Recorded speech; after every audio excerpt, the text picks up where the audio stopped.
이 아침 우리에게 주시는 하나님의 말씀 에스겔서 4장입니다.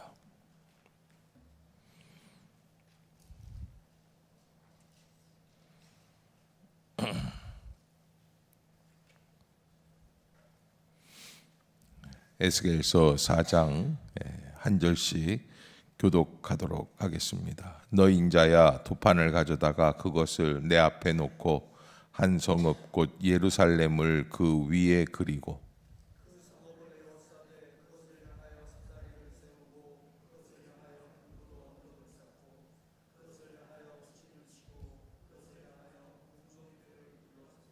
또 철판을 가져다가 너와 성읍 사이에 두어 철벽을 삼고 성을 포위하는 것처럼 에워싸라. 이것이 이스라엘 족속에게 징조가 되리라.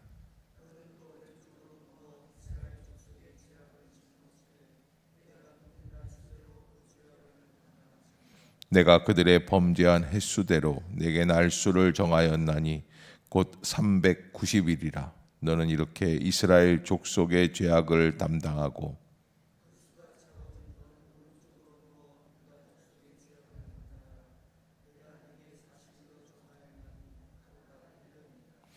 너는 또 내 얼굴을 에워싸인 예루살렘 쪽으로 향하고 팔을 걷어 올리고 예언하라.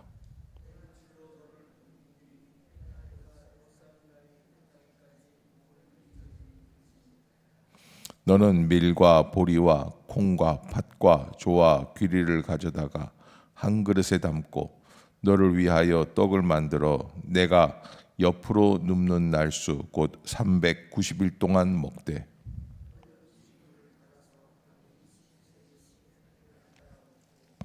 물도 6분의 1 흰씩 되어서 때를 따라 마시라.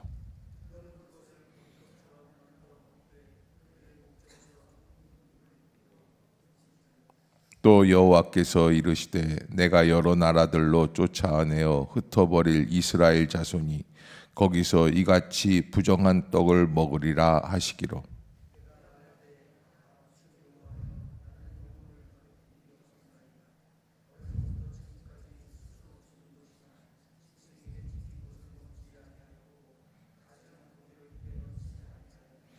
여호와께서 내게 이르시되 보라, 쇠똥으로 인분을 대신하기를 허락하노니 너는 그것으로 떡을 구울지니라.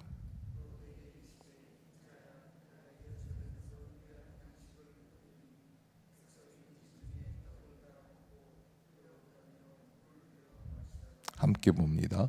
떡과 물이 부족하여 피차에 두려워하여 떨며 그 죄악 중에서 쇠폐하리라. 아멘. 할렐루야. 할렐루야.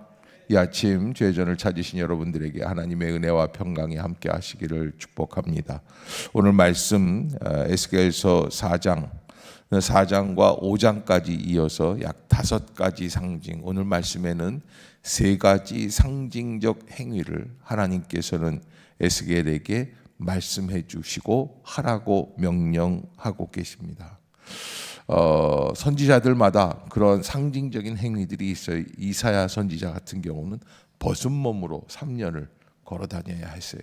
왜냐하면 이렇게 포로가 되어서 끌려갈 것이다 라는 것을 상징적으로 보여주시는 거죠.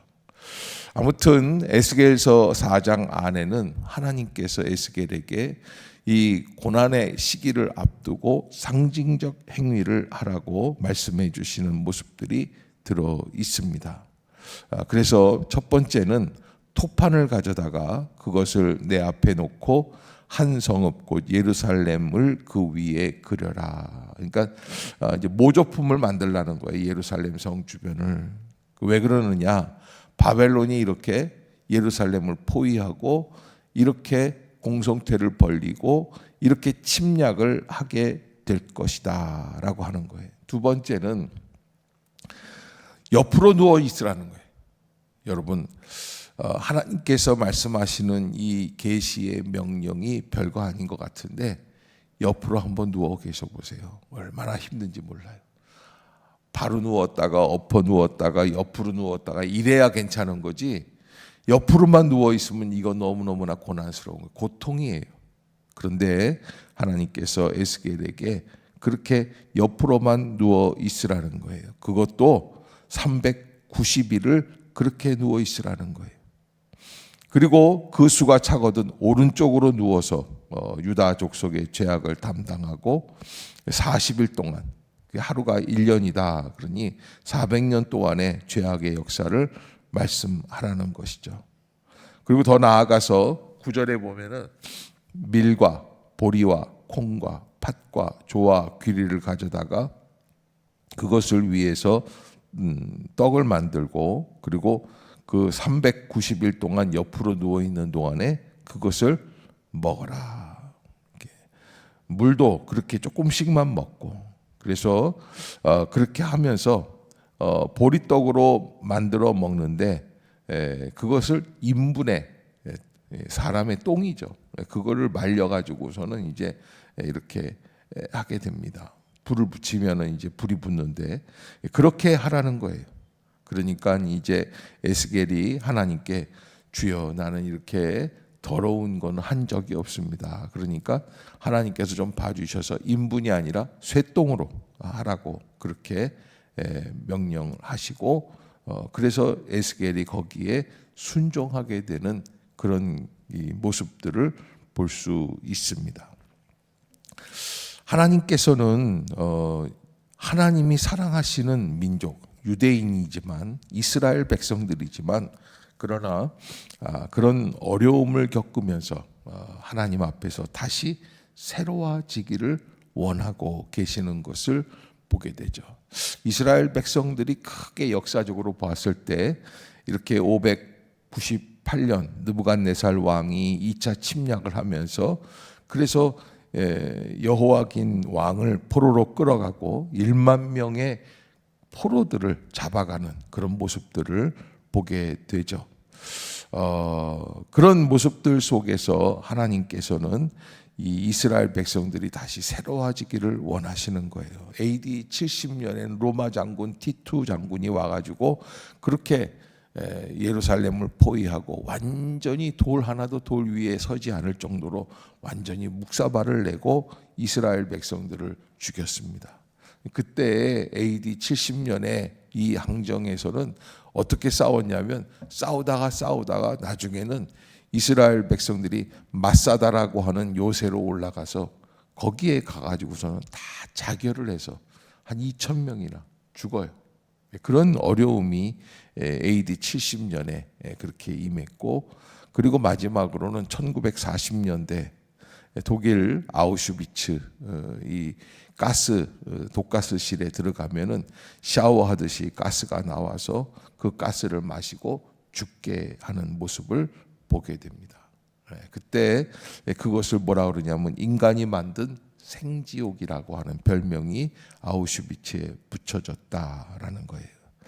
그래서 이런 모습들을 보면서 하나님께서 이스라엘 백성들을 고난을 통해서 연단하시는 것을 보게 되고, 고난이 하나님의 표현 방법이 될 때도 있다는 것을 말씀을 하고 있습니다. 그래서 사실 에스겔서 4장 이런 부분들은 굉장히 설교하기 꺼려하는 그런 부분들이에요. 그러나 하나님은 어쩔 수 없이 그 일을 감행하게 하시게 됩니다. 왜 그렇습니까? 하나님은 이스라엘을 사랑하시기 때문에 그렇다는 거예요. 그게 바로 십자가죠. 예수 그리스도의 십자가의 능력을 통해서 우리를 다시 한번 바꾸어서 변화시켜 주시는 역사를 나타내 주시는 겁니다.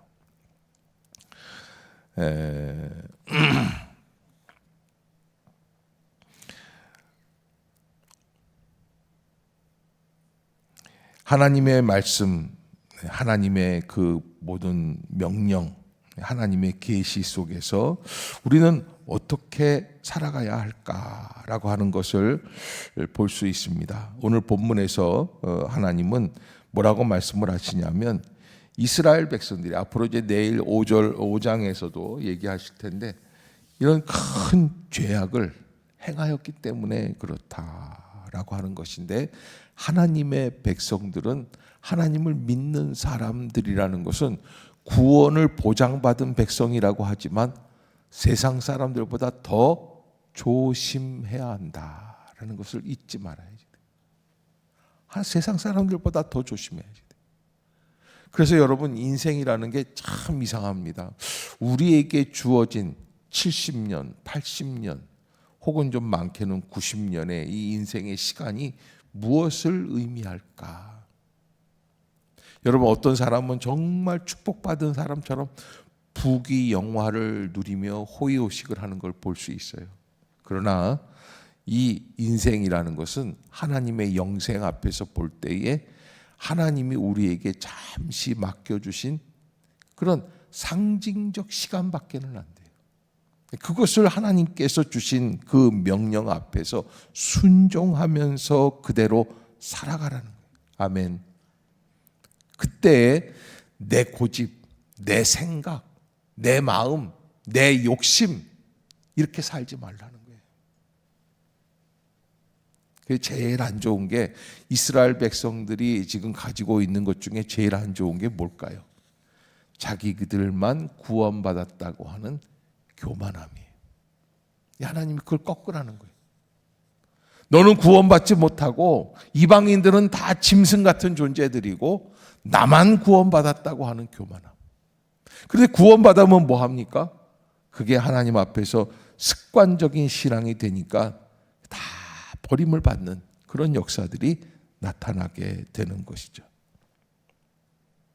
그러기에 하나님 앞에서 잘못된 길로 가지 말아라 라는 것인데, 하나님은 이 에스겔을 통해서 5장에서는 다음에 뭐라고 말씀을 하시냐면,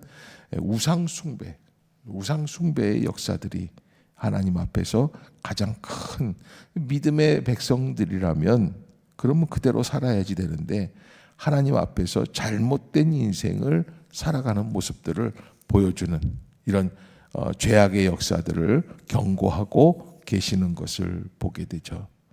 그러기에 하나님은 오늘 말씀들을 통해서 불신자 중에서도 하나님은 심판하시는 하나님이시다. 아멘. 하나님 판단하시는 하나님.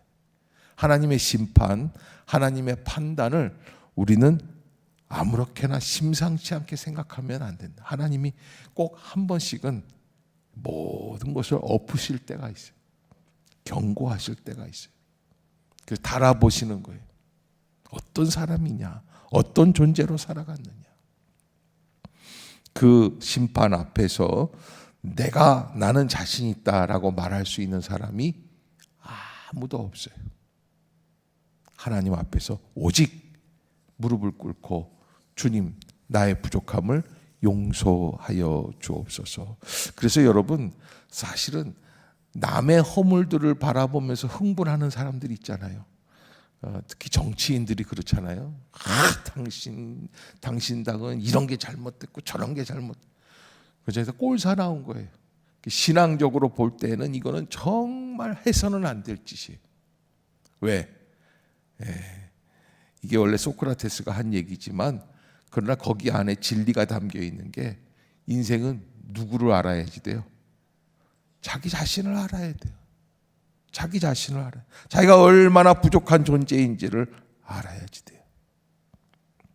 그러기에 아무리 하나님 앞에서 종교적인 외양을 다 갖추어도 하나님 앞에서 진정한 모습을 잃어버리면 그 사람은 죽은 사람이나 마찬가지다.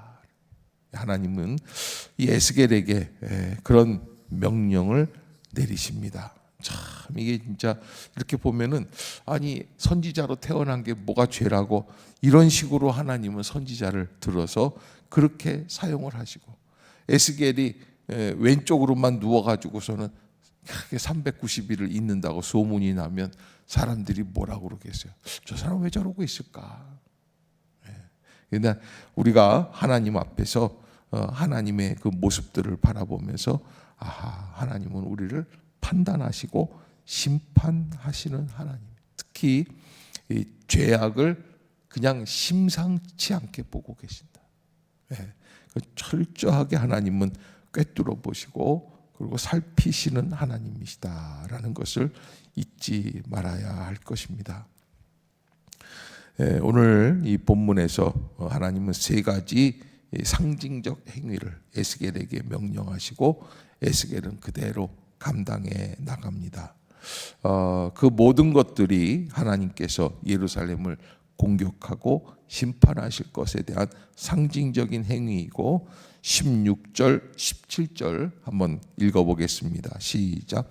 또 내게 이르시되 인자야 내가 예루살렘에서 의뢰하는 양식을 끊으리니 백성이 금심 중에 떡을 달아 먹고 두려워 떨며 물을 대어 마시다가 떡과 물이 부족하여 피차에 두려워하여 떨며 그 죄악 중에서 쇠폐하리라.